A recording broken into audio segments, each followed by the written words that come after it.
SC Security. Let's have a look at some of the latest developments of the Sri Lankan economy and financial markets.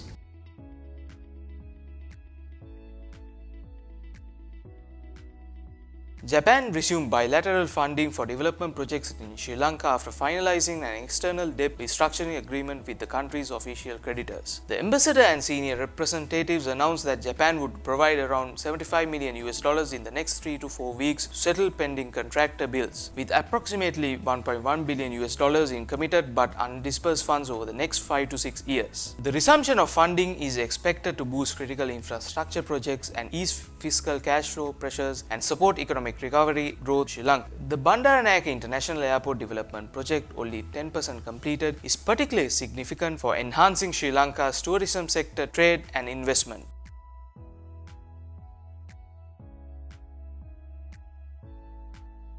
Sri Lanka's Securities and Exchange Commission signed an agreement with the Maldives Capital Market Development Authority to allow cross-listings of companies on the Colombo Stock Exchange. This agreement primarily facilitates secondary listings by Maldivian companies and extends to mutual collaboration, capacity building and regulatory information exchanges. Maldivian companies will benefit from better valuations, access to a wider pool of investors and leveraging Sri Lanka's capital market infrastructure. This collaboration aims to enhance governance, explore new financing alternatives, and integrate systems for cross-border trading, promoting sustainable growth and investment in both nations' capital markets.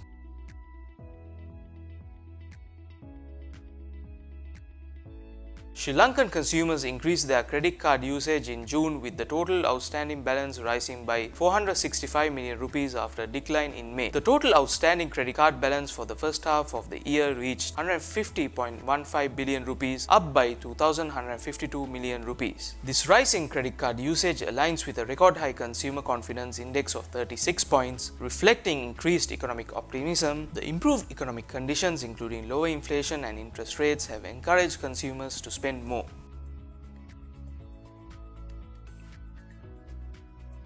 Sri Lanka's private sector credit expanded by 146 billion rupees in the first half of 2024, with a notable 74 billion rupees increase in June. This 2% expansion is lower than the 3.7% growth seen in the latter half of 2023. The IMF expects private credit to grow by 7.2% in 2024. Central Bank Governor Dr. Nandalal Veerasinghe highlights that the share of loans with interest rates below 12.5% rose to 60.6% by June 2024, reflecting lower lending rates and increased credit access.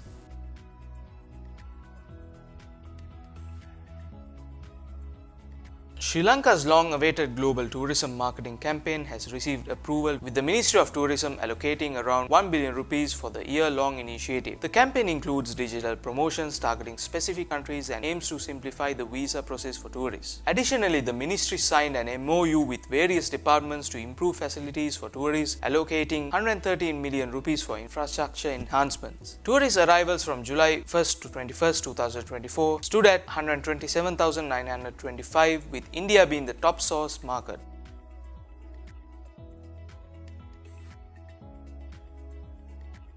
Windforce PLC commissioned a 389 kW off-grid solar power project in Zanzibar, highlighting their commitment to renewable energy. The project involves engineering, procurement, installation, testing and commissioning. Despite delays in infrastructure development, Windforce operates 12 solar plants globally and received a BBB rating from Fitch Ratings Lanka Limited, the stable outlook. The company continues to focus on sustainable development and expanding its renewable energy footprint.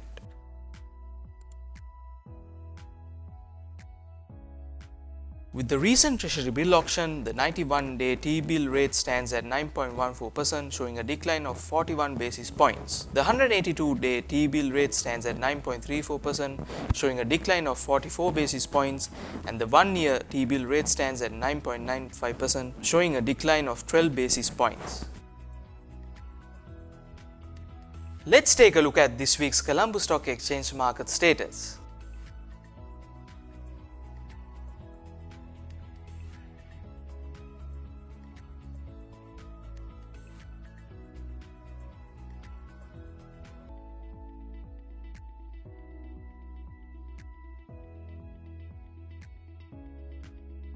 Showing an uptrend since end of January, dip products closed today at 35 rupees, testing between the 0% and 23.6 fib levels. To reach to its recent high, it will have to break the resistance level of 36.7 first and then 38.4. If a bearish trend is to be observed, we will see that it will test the support fib level at 33.9 and then to test the support at 33.1. The stock RSI indicated a minor upward trend with a slight reversal which is observed in Dip Products PLC. Thank you for watching and we'll be back next week.